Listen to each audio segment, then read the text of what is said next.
Hi అండి. ఈరోజు ఊళ్ళో భీమన్న దేవుడిని లేపినాం. భీమన్న దేవుడు మా ఇంటికి వస్తాడు అంటే దేవుడు ఇంటికి వస్తాండే ఏంటి అని మీకు డౌట్ రావచ్చు. మా ఊళ్ళో పత్తి గింజలు జూన్ 1కు వేసినాం. వేస్తే 20 రోజులు అవుతుంది, వర్షాలు పడతలేవు.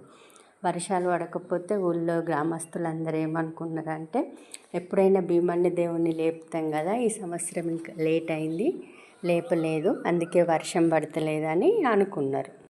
అనుకొని అందరు కలిసి ఆ పూజారిని పిలిచి, వాళ్ళందరూ ఉంటారు కదా, వాళ్ళు ఒక 10 మెంబర్స్ ఉన్నారు, వాళ్ళందరూ కలిసి దేవుణ్ణి ఇల్లారి నుండి తీసిండు స్నానానికి తీసుకెళ్దామని.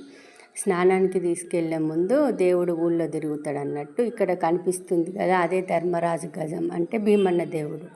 అవి 3 జెండాలు, అంటే ఒకటి నీలవరుడు, ఒకటి భీమన్న జెండా, ఇంకొకటి ధర్మరాజు.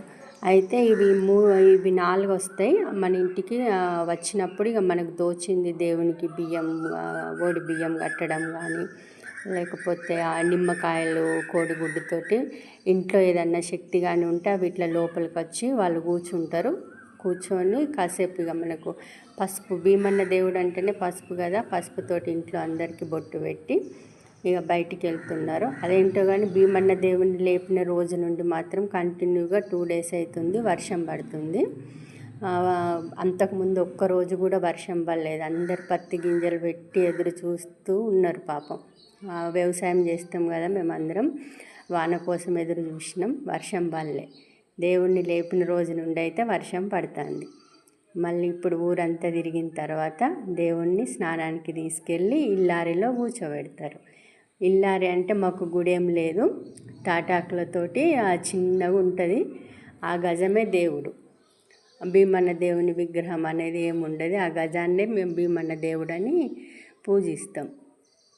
ఇక మా భీమన్న దేవుడికి సత్యం ఉన్నది కాబట్టి దేవుణ్ణి లేపిన రోజే వర్షం పడ్డది.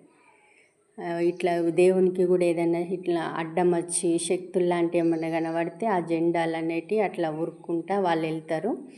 వెళ్ళినప్పుడు అది శక్తులు అనేటివి ఏమన్నా ఉంటే పారిపోతాయి, అట్లా లాక్కొస్తారు వాళ్ళని.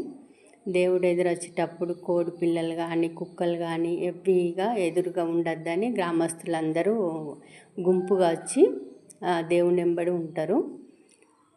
తర్వాత ఇక దేవుణ్ణి ఇంటింటికి తీసుకెళ్ళి అందరికి ఆశీర్వాదం ఇచ్చి గద్దె మీద నిలుపుతారు.